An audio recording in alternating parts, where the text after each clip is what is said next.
Welcome to &DD, your go-to podcast for candid conversations. Dive deep with us into the heart of life's challenges, business hurdles, and the journey to better ourselves. Join us in exploring the art of living intentionally, finding balance, and enhancing not just your life, but your business and leadership skills. It's time to grow, to inspire, and to lead, &DD. Conversations that transform. Welcome back to &DD, and I am Dave Evans, and this is Debbie Halls-Evans. And we're in season 5, aren't we, Debbie? We're still in season 5, yes we are. And what have you got in store for us today? Okay, so we're on chapter 7, which you can class as phase 7 of 8, so we're nearly there. And this is a really interesting discussion and debate in regards to how we put it into business and personal context. So the discussion is, Dave, around revolution or evolution. Now, we're only adding an R to this, but there is a big difference. So, and you define it really clearly in the book. But what is it? What's the difference between revolution and evolution? Well, I think before we answer that question, I think we should perhaps take a look back to where this started. So, as you know, Debbie, I've been coaching for a very long time. Mm-hmm. We've both done big corporate jobs ourselves in the past, right?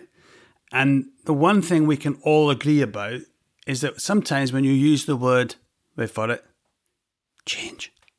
Change. Yeah. Right. Some people immediately look at you like they've just seen a ghost, right? It stimulates this discomfort, this automatic program, this state of anxiety for some people. And then there's also people who get really excited by it, Me. Right? Like you.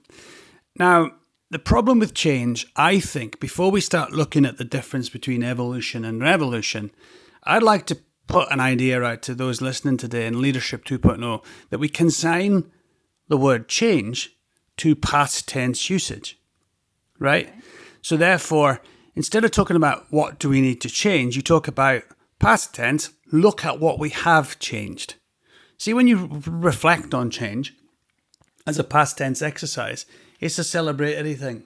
You're like, look how much has been done, right? Or look how the market's different. It's a different connotation. Therefore, if you're dealing with today and you're not talking change anymore, you can skip out all of those fears and anxieties that people may or may not have about the word change. What do you think? Well, the other thing that this brings to mind is a podcast that we've done with Tim Duggan, the author and the optimist who likes to think about big things. And he said one of the other things you can do with the word change is change it to the word experiment. Yes. And I actually think this fits perfectly with evolution and revolution too. So there is that element of the power of semantics of language and the impact it can have on us. And we've literally just been talking before this about how easy it is to fall into natural loops that you've had from a survived perspective. So, but I think that's also another way of doing it is consider and understand more about the people around you, yourself as well, is what's your reaction to the word change? And do you need to consider using a different word to allow yourself to actually lean into doing the things differently? Yeah, like revolution or evolution. Just like that. Just like that, Debbie. I mean, it's like that is what we're going to talk about. Before we start talking about revolution and evolution, though, the other thing about these two words is they also lean into other ideas which already exist in software, Tick and Talk, which we did a live event a while ago about with the lives as part of the monthly coaching. And we talked about having a tick year and a talk year. So a year where you're doing massive change projects with finishing lines, as Tim Duggan said, experimenting with ideas, and then a year of fine-tuning. Which we learnt from David Hyatt and down at the Do Lectures. Correct. So evolution and revolution fits beautifully with all of these ideas. Now, let's take a look at evolution like you asked me. Evolution is the gradual development of something. Yes. Yeah. Yeah.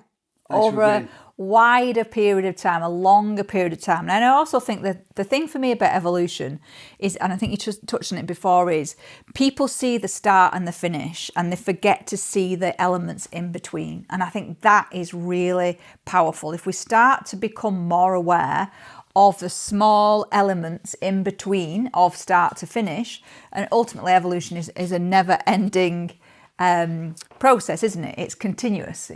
Yeah, and then you can also think about things that you might have to evolve, right? So maybe you're launching a product, maybe you're launching a process, maybe you're using software with a certain intent in mind, but you've got to work a bit of that out as you go, as opposed to, there's an old saying, isn't it? Throwing the baby out with the bathwater is a bit extreme. Yeah. I don't even know why that was an okay phrase, right?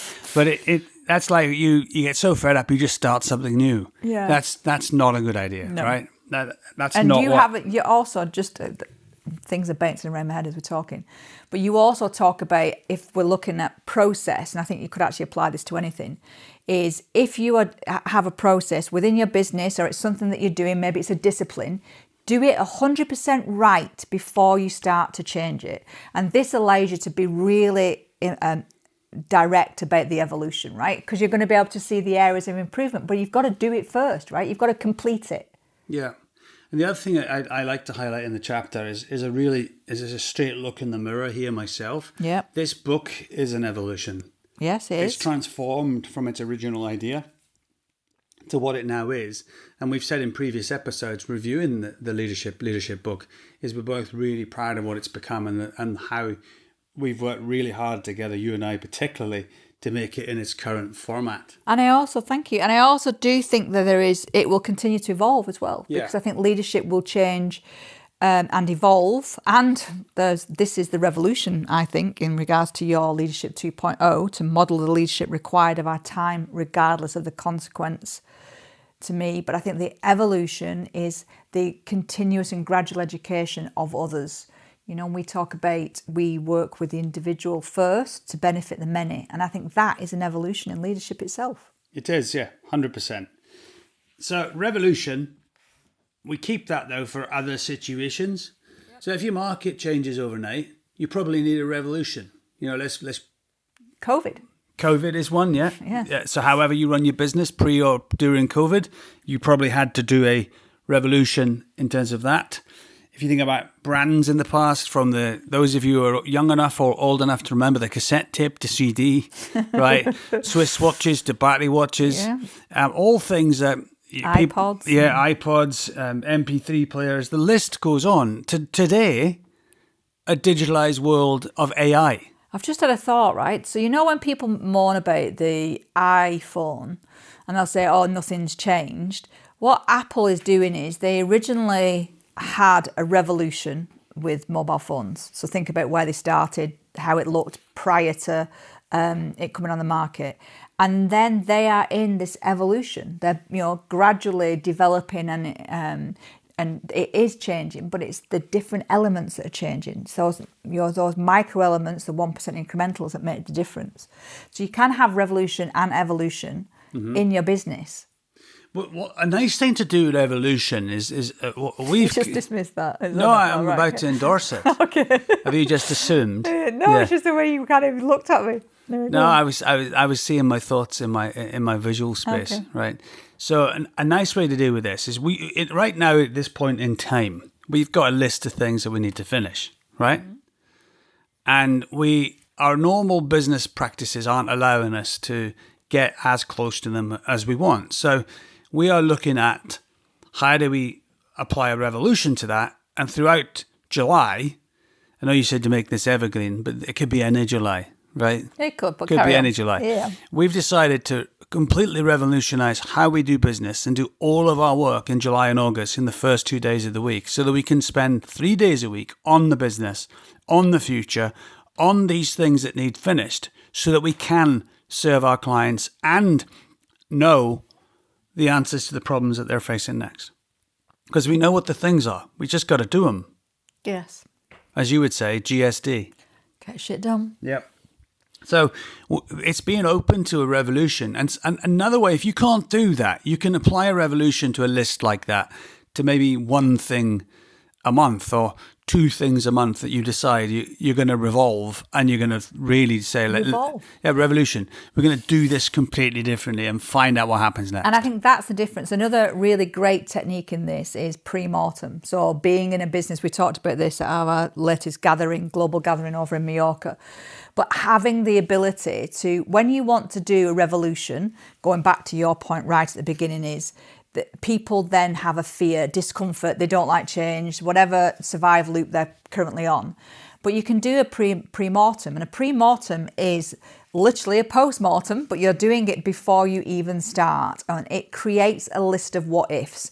And the wilder those what-ifs, the better, because there's a predictive element neurologically that if we actually build new neuron pathways and allow different firing elements, we don't become as stressed or anxious. Yeah. So a pre-mortem is a really great way to build a revolution in your business. So if there is something you really want to do dramatically, it might be launching a new software, it could be actually changing a process quite radically, is have a pre-mortem, bring people together and let them actually be involved at that stage, because you'll have a better success.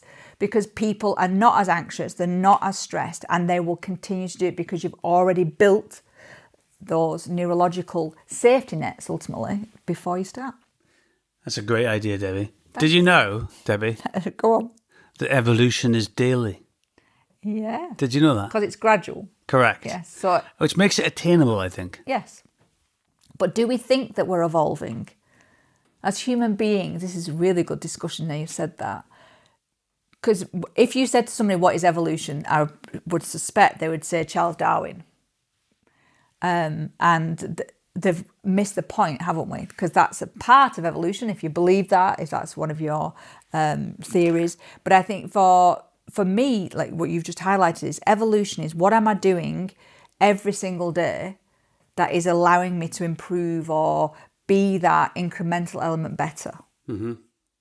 And that's not kind of falling in the trap of I'm not good enough. That's allowing myself to be. One of my journal prompts today was what do you like about being the age you are, which I thought was a really good one. And that's about, for me, an evolution of that aging is seen as a bad thing, anti-aging this, you can't look like this, you shouldn't do all these things. It's a terrible thing because it's driven by commercials. But actually the evolution of growing older every day is really powerful. Are you wondering where I'm going? Yeah. But I just think it's... And also, I wonder what part of your current age in your life is making you have these thoughts and feelings, and your journey that's personal to you, whether anybody else has these thoughts and feelings. I don't know the answer to that, right? And if you are, what do they hear when they hear it? But it's an evolution, isn't it? As you grow It older, is. you're evolving every single day. If But- you choose to do something with it, though, isn't it? Yeah, but you left me with a question in my head was, it's fascinating listening as you go on about this. Because you do, right? You go on about your age, nobody else does. But I think that's actually not true. No, it's personal, though, isn't it? Yes. Well, I could ask you could to be. validate live in the podcast. No, they insult you about it, right? Because it suits their maps of the world in the spirit of humour and misplaced sarcasm.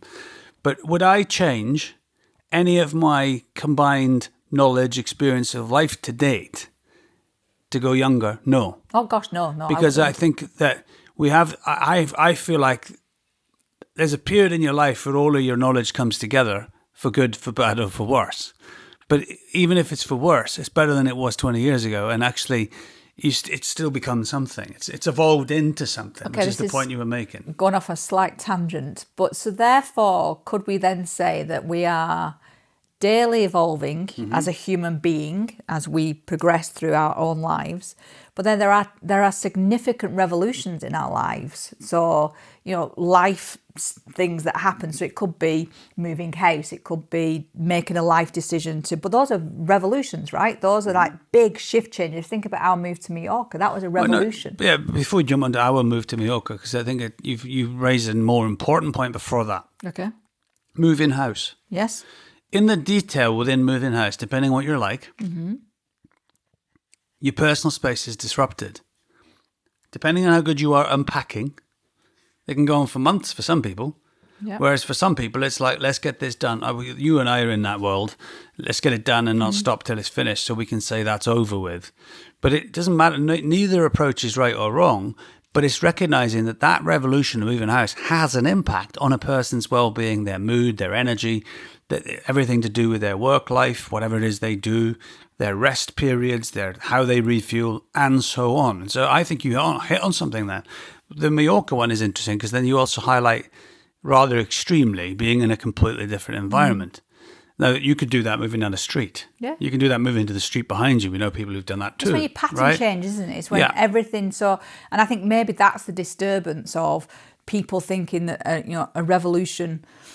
You think of an uprising. You think of all these other things. But I think the reality is, if something has an impact on your evolution, your day to day, then it's going to feel uncomfortable, and it's getting to that point of either.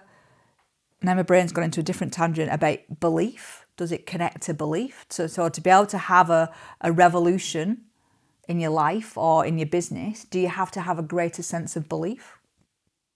I love your reflective question. Let's just leave it hanging. Okay. Don't know, because it'd be my own perception versus somebody else's. I think, though, bringing it right back to revolution and evolution as it was intended in leadership or self-leadership. Evolution is to make something daily accessible. Revolution is where the circumstances or situation require a rethink. I like it. Right? The other thing, because I think revolution comes with the health warning. You can have to revolve something and it can feel like it's out of reach, right? Whereas an evolution, if that's better, the tick of the talk here, right? Then it's like I can do a little piece. People always tell us, Debbie, that working in their business and on their business is a struggle, right? Yeah. Put down the mindset part of that. Put down the busyness, be active, be intentional side of that. Working on your business as an evolution is 10 minutes a day, maybe 20 minutes a day, then 30 minutes a day.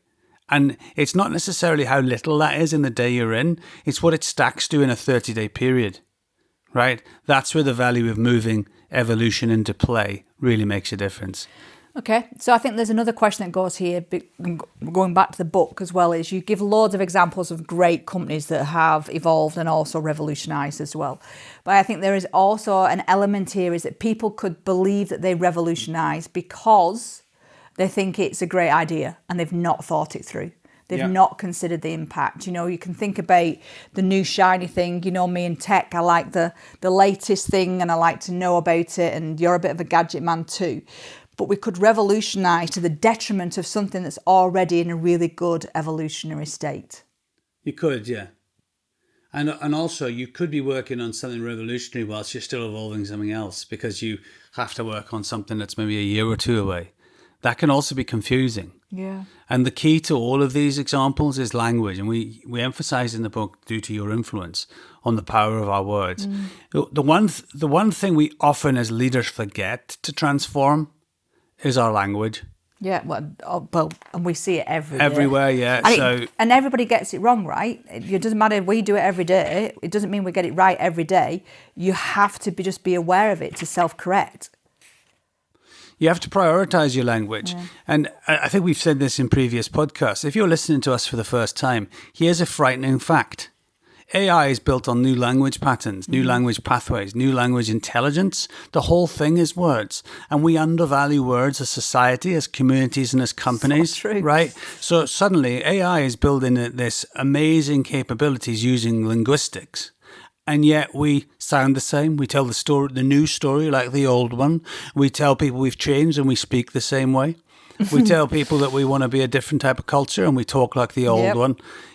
Should we all not just wake up a little and realize that language is one of the most powerful things we possess, and computers and technology are only proving it? And yet we dismantle it and we stick to the 1971, I'm on a bit of a rant here, theory of it's only 7%. Yeah. Sorry, that's bullshit. That's the Moravian model, by the way, for everybody. It's a foundational piece of work that proved the power of communication between humans. When you start looking at that time, yeah. It was revolutionary at that time. But we've now evolved into something else. Today, in a brand new century, a quarter of the way through, didn't date stamp it, Debbie. Right? That's quite all right. The world is showing us that language is more powerful than it has ever been. And then It needs a revolution. It needs a revolution. Well, there is a revolution. Exactly what you've just highlighted is, AI is a revolution. Yep. To the point of it will evolve and become part of our day to day. But it's to the context of exactly what you said. People, I've just realised that's a massive faux pas by people, isn't it? Everywhere. This fear of, and actually it's educating us to improve our language. Language reflects how lazy you are as a person. Oh, that's a bit of a strong statement. That is a big one. It's true, though, isn't it? It's true. It's true, yeah. Right? We all know, and you and I were talking yesterday, that one single habit change is what, 66 days and 262 days? So neurologically, for us to embed it into our change. Latest research. Yes, the latest, past 10 years. So it's the minimum of 66 days. Yeah. And up to 262 days. I might have got the number, but it's very high anyway, nearly a year. But the point is that we apply that to things like mechanical or physical things or computers. But we don't do the language, do we? Right? No, and yet there are clues out there in the world. And I want to say this really carefully. No, I'm just going to say it as it is. If you join a religion, right, there'll be words you don't say anymore, and people have the ability overnight to change their language. So it's not that it's difficult. It's whether you believe, which is a point you made a few minutes ago. It is. I do if think you believe in something, you will change your language. Yeah. And what we're saying here in Evolution and Revolution, our language as leaders needs a revolution. Which is, and as we have with each of these chapters we've gone through, is that there are examples of really clear, and we highlight the pre-mortem. Really proud of myself because I didn't read this beforehand.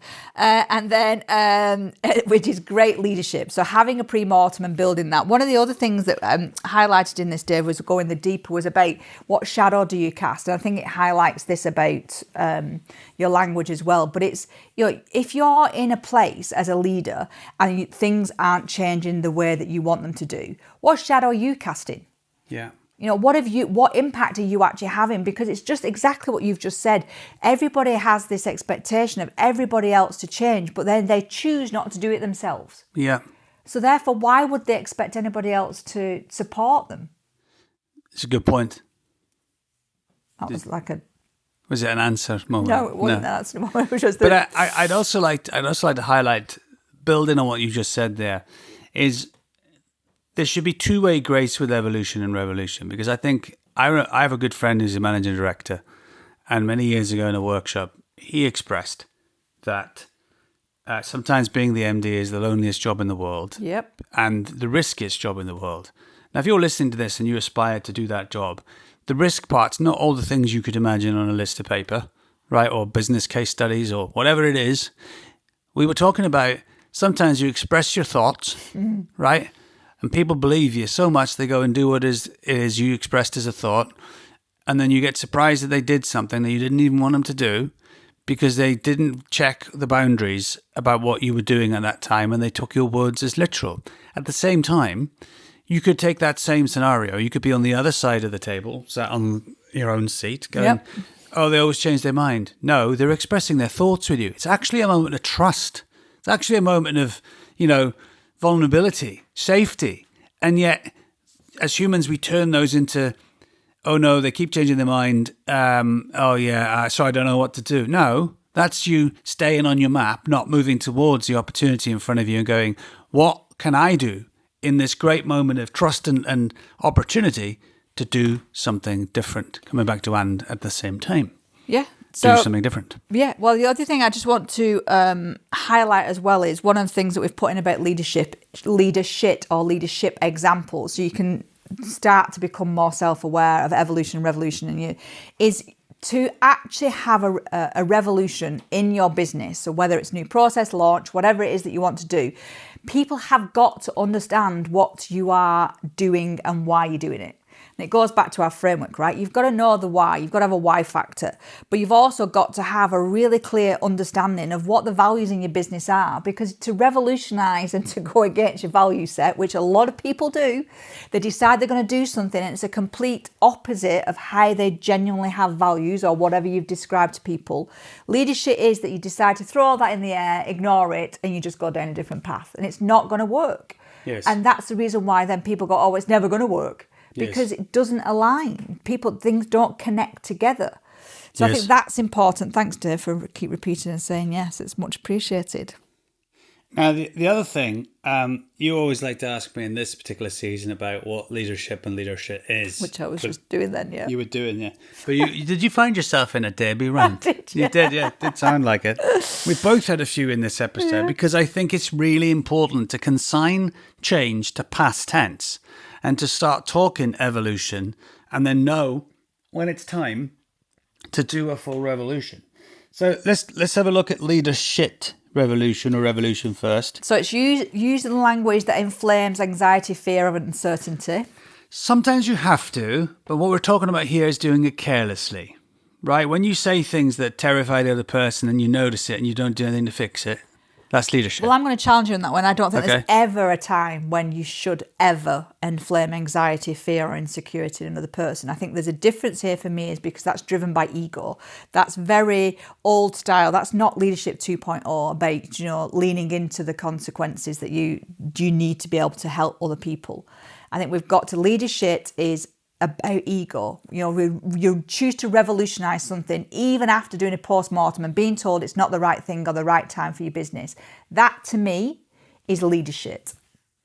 I'm going to challenge you back. Well, go. If we're problem solving, right, imagine you're in a sales conversation talking to a client and they tell you they've got a major problem. Yes. If you don't ask questions that make that problem really clear to both parties, how severe it is and what are the consequences if it's not dealt with and what happens to them in that process, you could argue that that's also inflaming it. There's no ego involved in that. That's getting down to the absolute clarity. But there's a difference here. Yes, there is a big difference. There's a difference in that's context, right? Which is why I think it's carelessness is what I intended with leadership. And lack of intentionality. Yeah, so I think there is a place. If you were owning a business and somebody said to you, "What's your biggest problem right now?" and they told you, and then you went, "Yeah, that'll be okay," would you change anything about it? No, you wouldn't.